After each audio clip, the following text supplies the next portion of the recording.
Hello guys, myself Akshay. Welcome to Metasploit Framework Series Part 1, that is Exploitation Basics.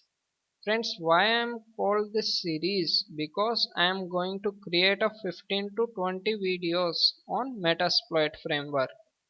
And for this whole video series, I want to give a special thanks to Sir Vivek Ramachandran, who is founder of SecurityTube, and my friend Avinash. So friends, let's begin. The main objective of this whole video series is that I want to teach you from very basic level to advanced level. Actually, first of all, we will cover all the topics related to basic level and then move ahead to intermediate level and finally reach to advanced level. Now this series includes information gathering, vulnerability assessment and pen testing with Metasploit. As I already told you that this series consists of around 15 to 20 videos. Friends, encourage audience to post feedback and what they want to say in future videos. Actually what I want to say is that if you have any kind of doubt, then post it into comment section so that I will help you to resolve your problems. And one thing more is that it's your positive feedback which make me to move on. So please guys, leave your doubts in comment section. Now here a question arises that what is Metasploit framework? Metasploit framework is a tool for development and pen testing of vulnerabilities, and its uses are penetration testing, exploit research, developing of IDS signatures. Now after acquired by Rapid7, it remains open source and free, which is fantastic. And it was started by H.D. Murray in 2003 and it is written in Ruby language. Now Metasploit for pen testing. It has over 600 tested exploits, over 200 payloads with 27 encoders. Metasploit offers plug and play of payloads with exploits. What do you mean by plug and play is that we can use different combinations of payloads and exploits according to our needs. So friends, it's alone a huge advantage. Now it also provides lots of other features for fast and better pen test. Now understanding the basic terms. The very first one is vulnerability. Vulnerability is the weakness which allows an attacker to break into or compromise a system security. Then another one is exploit. Exploit is the code which allows an attacker to take the advantage of vulnerable system. And the last one is payload. Payload is the actual code which runs on the system after successful exploitation. Now let's me try to make it more easier for you. Take an example that it's a home with a weak keylock, and that's why the weak keylock is here vulnerability. Now if there was a robber who has a bunch of keys or a set of keys by which he can easily open the weak lock, then it is known as exploit. And after entering into the house, whatever he may do is known as payload. So guys, a house with a weak lock is the vulnerability. A robber have duplicate key and a set of keys by which he opens the lock is known as exploit. And finally once a robber goes inside the house, then what he may do is known as payload. Here is the lab setup.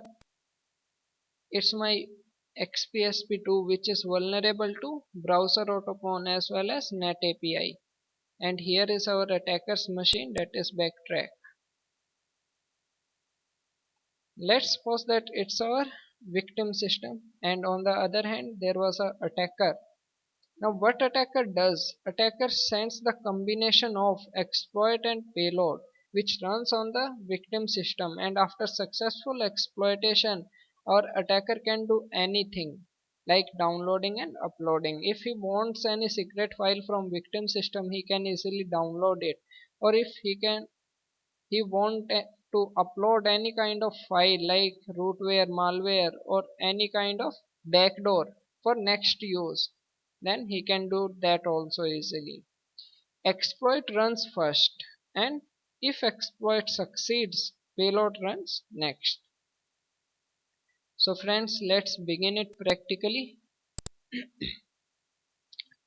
Here is my bash prompt of my backtrack machine, and here is my Windows XP Professional, or you can say Windows XP SP2.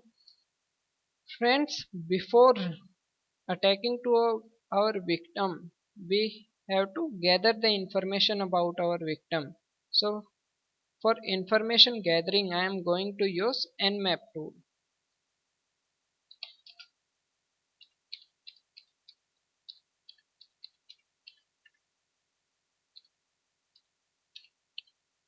Actually, what this command does, this command checks all the alive systems on our network. So friends, let's wait. So after scanning, it shows that 5 hosts are up. It means 5 systems are alive on our network. And if you notice that here it says all 1000 scan ports on this IP address are lost, and the same thing happen here, and again same thing happen here. Now on these three systems we don't perform any kind of attack because all the ports are either closed or either filtered by firewall.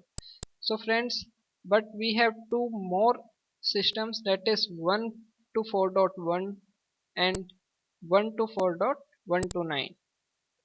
And if you notice, here is a port which is open for FTP, that is port number 21. It means a server is also present on this system. So in this case our victim is 192.168.124.129. Copy this IP address, and now we will going to gather more information about our victim. Nmap -sv. Here sv is used for service printing. -n, where it is used for no name resolution. -o, which is used for OS detection, which was running on our victim system and on this IP address. So let's wait for some time. So after scanning, it shows that these ports are available to us, and the versions of services like FileZilla is used for FTP service, and here it's the MAC address of our victim's machine, and it shows running operating system, that is XPSP2, and it also shows that host is alive. Now it's all for information gathering before attacking our victim. Now if you want to go deep into the Nmap, then you can use Nmap help command. It shows you all the available parameters which was used in different types of command for different purposes. After going through this help command, you can easily understand each and every command of Nmap. So let's clear it and open our MSF console.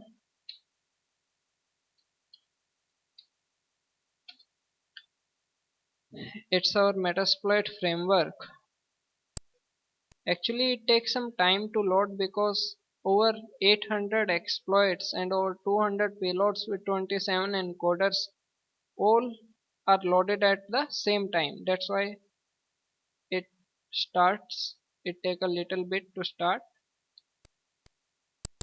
So guys, here is our Metasploit framework. Let me show you some basic commands like show command.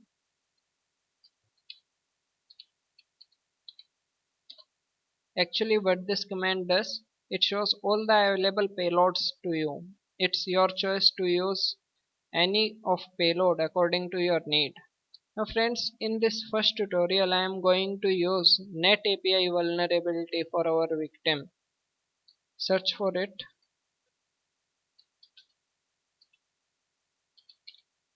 This command search all the results related to net API, and we are going to use this one because its reliability rank is great. To use this, type use and paste your exploit. Now go for show options. This will show you all the available options or required option. Now here in required column which are set to yes, these are the mandatory to fill if they are not already set, like in this case here rhost is required to set. Rhost is used for remote host or the target IP address.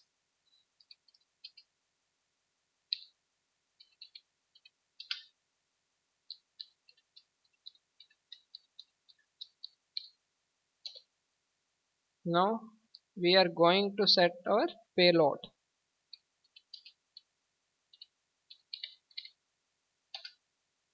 Here we are going to use Windows shell bind TCP.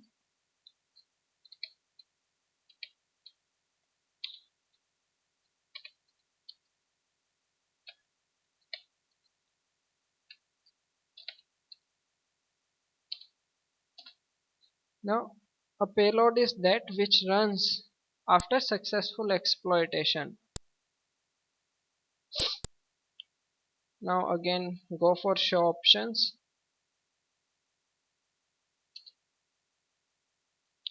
and here we don't need to set anything because already they are set. If you are not satisfied, then you can also override these settings. And now exploit our target.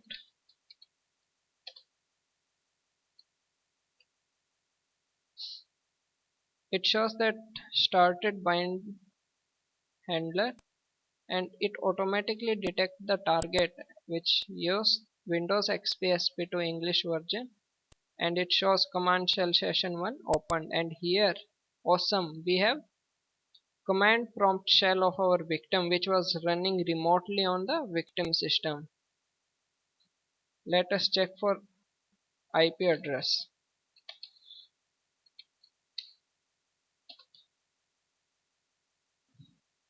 Friends, after getting shell of victim we can do a bunch of stuff, and it shows the IP address 192.168.129, which is our victim's IP address. You can also go for netstat hyphen n.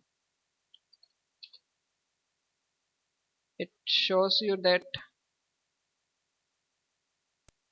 this our victim is connected to our,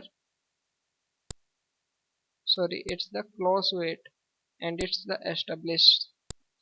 Our victim is connected with our attacker's machine over the port 4444.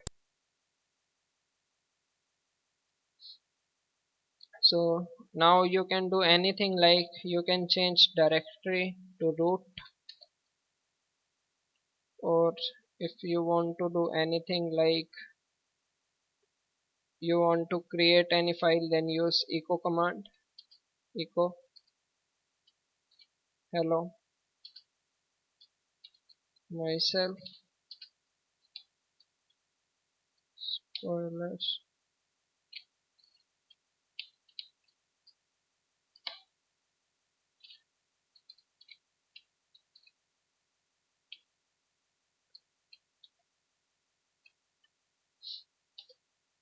and here a file created with name spoiler. If you want to see the content of this file, then type,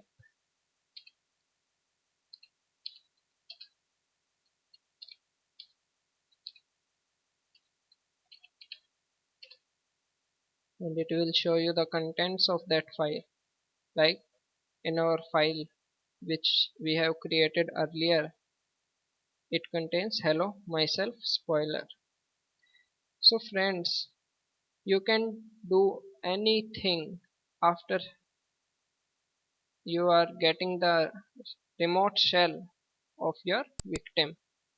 So friends, that's all for first tutorial. In the next one we will discuss that why we need Metasploit. Well, it's a fair question to ask if you are learning about it.